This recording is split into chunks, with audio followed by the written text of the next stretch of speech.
É um prazer poder receber aqui o reverendo Adão Carlos e poder conversar com ele sobre esse último livro, último lançamento agora, né? O que todo casal inteligente deve saber. Já são quantos livros lançados ao todo? Este aí é o 18º. 18º livro. Isso. E para o pessoal, assim, primeiro conhecer o senhor. Às vezes a pessoa está chegando aqui para poder, talvez nesse vídeo, e não sabe quem é o senhor. Quem é Adão Carlos Nascimento e por que escrever um livro que tem um título muito curioso, que é O que todo casal inteligente deve saber.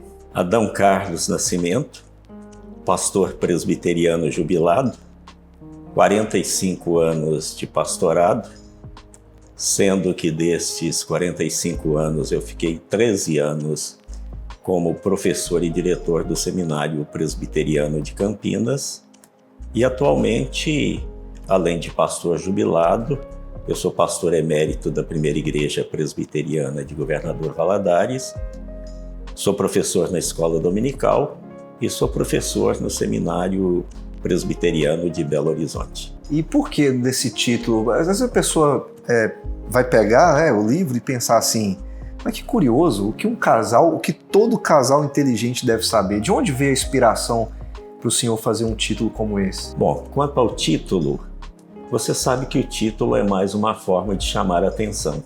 Uhum. Então, o livro trata de assuntos, de temas que devem ser do conhecimento de todo casal. Mas se eu colocar simplesmente o que todo casal deve saber, não chamaria tanto atenção. Então, o inteligente aí é provocativo. O que todo casal inteligente deve saber chama mais atenção do que simplesmente o que todo casal deve saber. O senhor tem razão, porque realmente chama atenção, né? A pessoa toma conhecimento do livro e pensa assim, será que eu estou fazendo alguma coisa que não é tão inteligente assim? Por isso que talvez não está dando... Eu estou tendo algumas dificuldades, mas realmente chama a atenção. E como é que foi para o senhor, como é que o processo de escrita, né? A motivação, a inspiração por trás de tudo isso? Para mim, eu nunca escrevi um livro, e outras pessoas também não. Como é que é o processo para se chegar a um material como esse aqui? Eu vou falar mais especificamente sobre este livro. Eu escrevi Oficina de Casamentos, um livro para casais. Oficina de Casamentos já está na 14ª edição. É um livro que tem sido usado, inclusive, em muitas igrejas na classe de casais. Um livro que tem sido bênção na vida de muitos casais. Mas, no decorrer dos anos, eu cheguei à conclusão que existem temas importantes que não foram tratados na Oficina de Casamentos. Então resolvi escrever um outro livro que fosse de alguma forma suplementar a Oficina de Casamentos, ou seja, que tratasse de temas importantes que eu não abordei em Oficina de Casamentos. E nós temos alguns temas aqui interessantes, eu até separei um aqui, principalmente aqui no capítulo 4, que eu achei bem curioso. O casamento dos sonhos não existe. Tem muita gente que acaba gerando algumas expectativas e não encontra aquilo dentro da realidade do casamento. O que o senhor quis dizer que com o casamento dos sonhos não existe? Aquele casamento romântico com que tantas pessoas sonham, aquele casamento não existe. Eu não estou dizendo que não existe casamento feliz. Eu estou dizendo que não existe aquele casamento dos sonhos, aquele casamento romântico. Por quê? Porque nós somos pessoas imperfeitas. No casamento unem-se duas pessoas imperfeitas, um homem imperfeito, uma mulher imperfeita. Consequentemente, com duas pessoas imperfeitas, não poderemos fazer um casamento perfeito. Então, os casais felizes são aqueles que, conscientes da sua imperfeição, buscam a sua felicidade no casamento, apesar das suas imperfeições. As pessoas talvez almejam algo que é irreal, né? e acabam criando expectativas dentro de um relacionamento, esperando essa perfeição, né? Como talvez elas cresceram vendo em histórias, em filmes, em novelas, e não é bem dessa maneira, né? Casamento tem desafios, né? Exatamente. E essa expectativa de um casamento romântico, de um casamento perfeito, é muito negativa para o casal. Por alguns motivos. Aqueles casais que querem realmente ter um casamento perfeito começam a cobrar muito do cônjuge, porque quer que o cônjuge seja um cônjuge perfeito para que o casamento seja perfeito. O capítulo 7, por exemplo, é um outro capítulo que eu separei. Conflitos sim, brigas não. Já que nós estamos falando aí de expectativa versus realidade, para a pessoa poder talvez ter aquela curiosidade de saber o que significa, o que o senhor quis dizer com conflitos sim, mas brigas não? Divergências sempre existem. Existem divergências entre pais e filhos, entre pastores e ovelhas, entre pastores e pastores, e existem divergências também entre marido e mulher. Mas nós devemos resolver as nossas divergências sem briga. Por que brigar? Não é verdade? Talvez sem partir para algo que possa ofender, né? Exatamente, sem ofender um ao outro, resolver as divergências, respeitando aquilo que o outro é. Nós precisamos aprender a resolver as nossas divergências, os nossos conflitos, de forma civilizada, de forma respeitosa, dando ao outro o direito de pensar diferente de nós. Sim. Durante a escrita do livro, pensando assim em insights, de onde, como é que foi nesse processo, quais foram os insights que o senhor teve, né, há quanto tempo que o senhor é casado? Eu sou casado há 53 anos. É só uma pergunta que eu esqueci de fazer, tá vendo? Exatamente. Sim. Eu tenho 74 anos de idade, eu me casei com 21 anos de idade. 21 anos. Eu me casei com 26. Então, 53 anos. 53 anos. Então, vamos lá. Nesses 53 anos de casado, o senhor deve ter tido muitas experiências, né? Quais foram, pegando as experiências do senhor e talvez até as experiências como um conselheiro de casais ou trabalhando com casais, os insights que o senhor teve para poder elaborar vários dos temas que as pessoas podem encontrar aqui nesse livro? Uma das coisas que eu sempre observei é que as pessoas não sabem valorizar as diferenças. No gabinete pastoral era muito comum receber esposa ou marido que estava enfrentando algum problema na sua vida matrimonial, vinha conversar comigo, pedir orientação, pedir aconselhamento. E geralmente essas pessoas diziam o seguinte: reverendo, o nosso problema é que nós somos muito diferentes um do outro.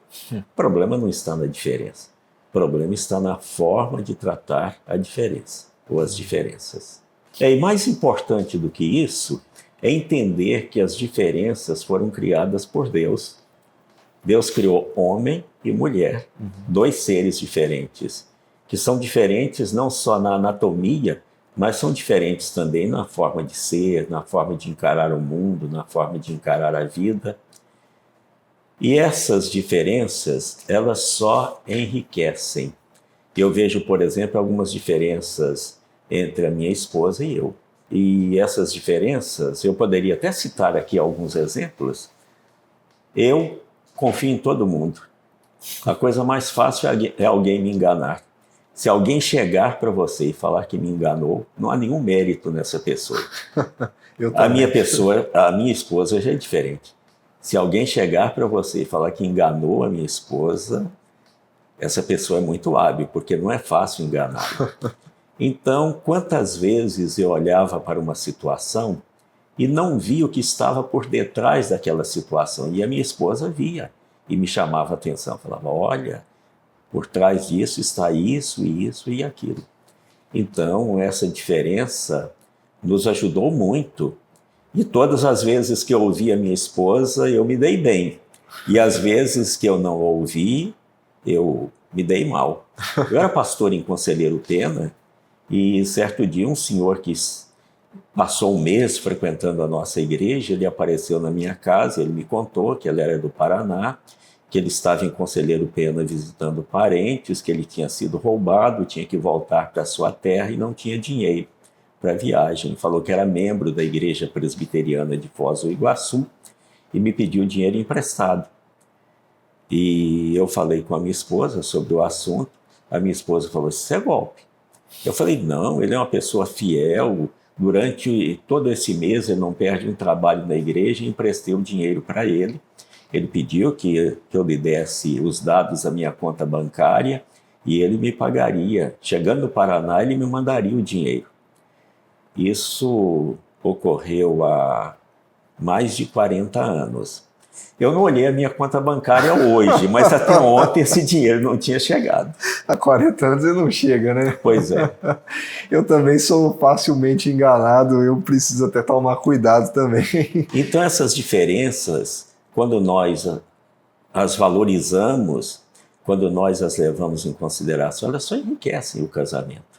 É isso que o senhor trabalha no primeiro capítulo, quando o senhor diz homem é homem, mulher é mulher?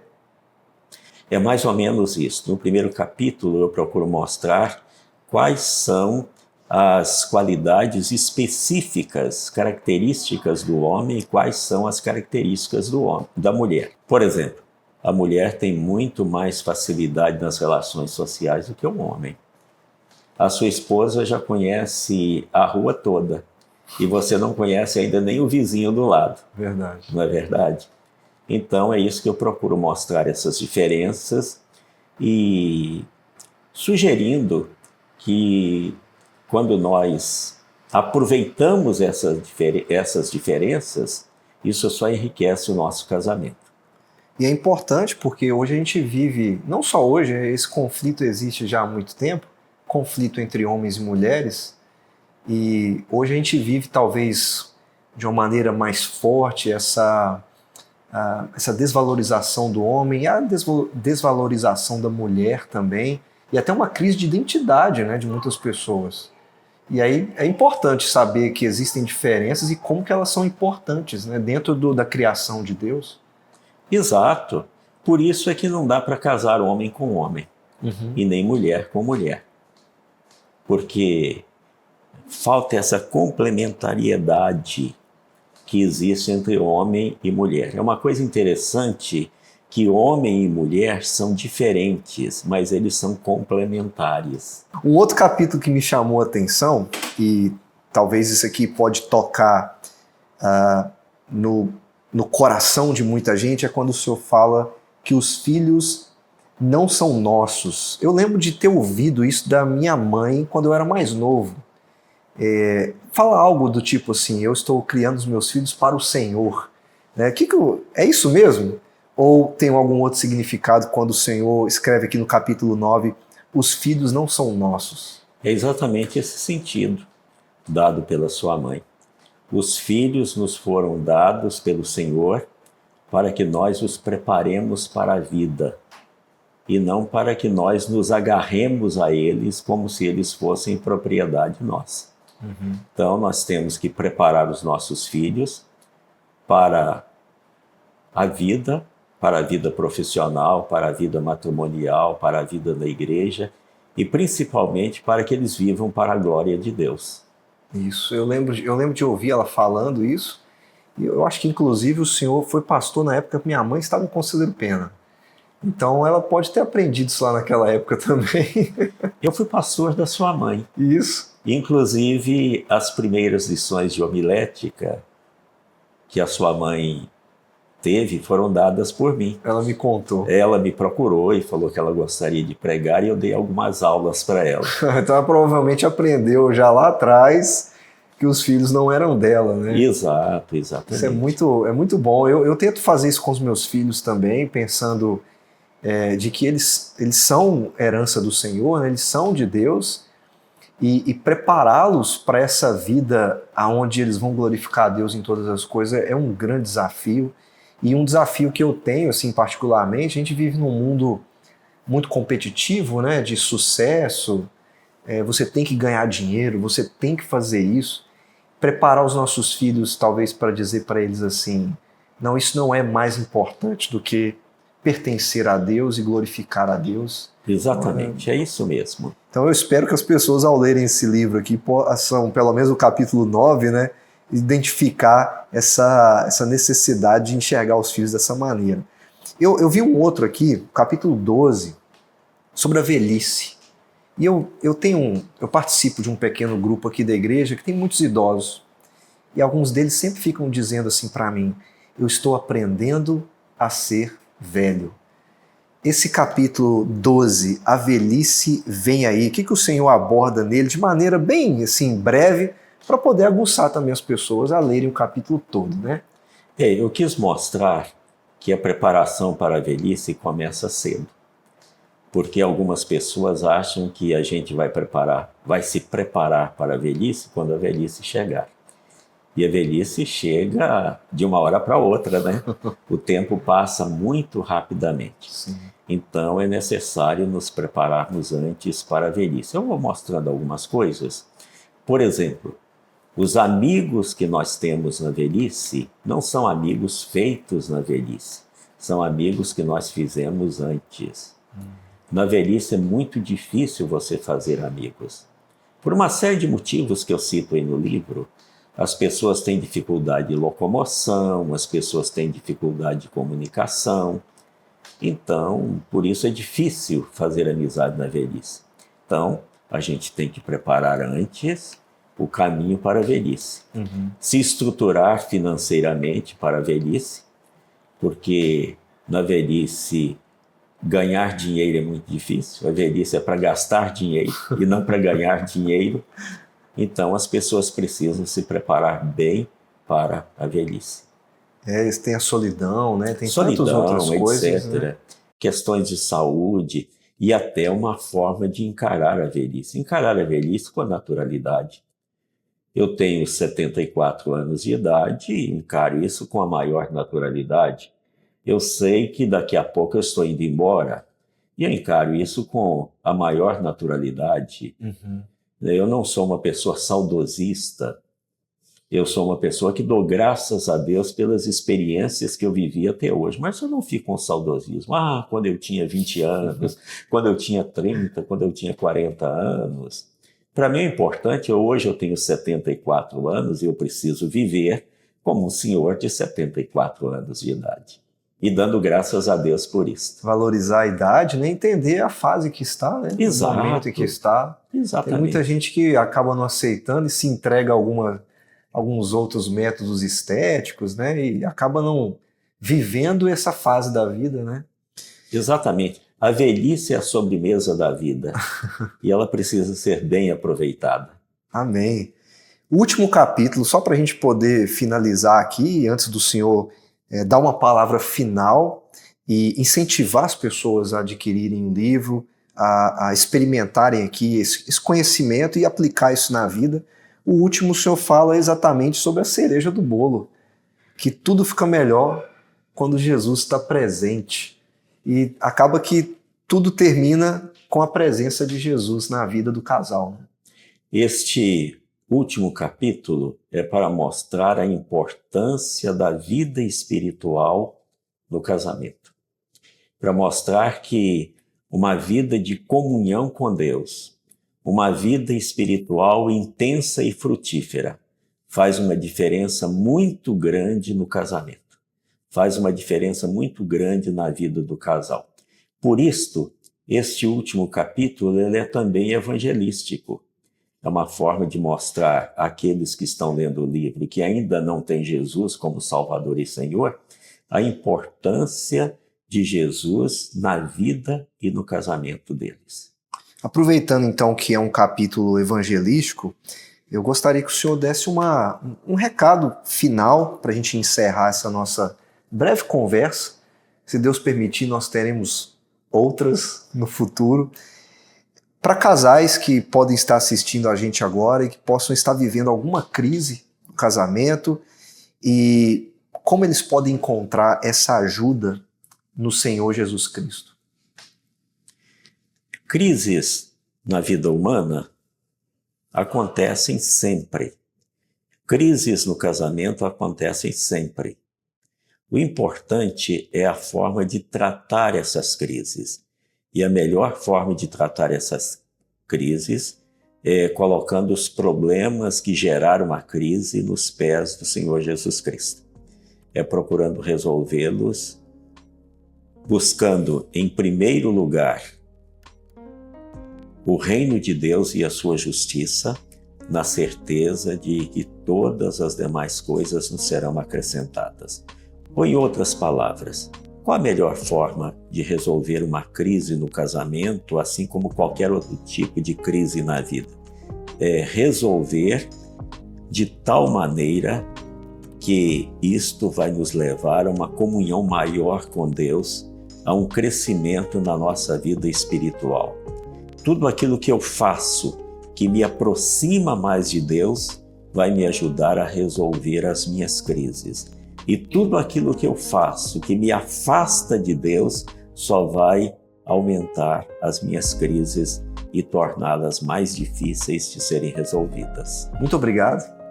Para mim é um prazer, eu que agradeço essa oportunidade. E agora nós vamos encerrar de verdade. Como é que a pessoa pode adquirir o que todo casal inteligente deve saber? Pode comprar diretamente na editora Z3.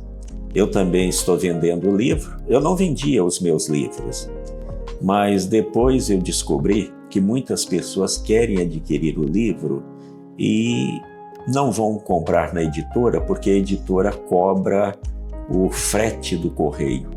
E se a pessoa mora muito longe de São Paulo, a editora é de São Paulo, o frete vai ficar mais caro do que o livro. Eu, como autor, tenho uma forma de mandar o livro pelo registro módico que fica mais barato. E assim eu tenho enviado os livros para as pessoas de longe, sem cobrar o frete, porque eu pago, por exemplo, para mandar um livro deste registrado, eu pago R$ 8,85, eu pago menos de R$ 9,00. Se a pessoa vai comprar da editora, dependendo da distância, ela pode pagar R$ 30,00 de frete. Então pode comprar também diretamente do autor, pode comprar aqui na Secretaria da Primeira Igreja Presbiteriana. Sim. Então existem várias formas a pessoa adquirir o livro. Ninguém vai ficar sem a oportunidade de ter, né? Eu acho que o livro pode fazer uma diferença muito grande no casamento. O que eu observei nos meus contatos com casais nestes 45 anos de pastorado é que a maioria das crises no casamento resultam da falta de conhecimento do que realmente é o casamento. As informações certamente vão nos ajudar a evitar as crises e, se não for possível evitá-las, a resolvê-las. Amém. Muito obrigado. Agora sim, agradecer ao senhor por ter conversado sobre esse assunto com a gente e eu espero que num futuro próximo a gente possa conversar sobre outros temas para que as pessoas continuem aprendendo ainda mais sobre outros assuntos também tão importantes para a vida delas. Para mim será sempre um prazer. Amém. E você, então, você não vai ficar sem adquirir esse livro, você pode entrar em contato aqui com a Secretaria da Primeira Igreja. A gente vai deixar o telefone aqui para você e você pode adquirir o que todo casal inteligente deve saber. Que Deus te abençoe e um grande abraço para você e para toda a sua família.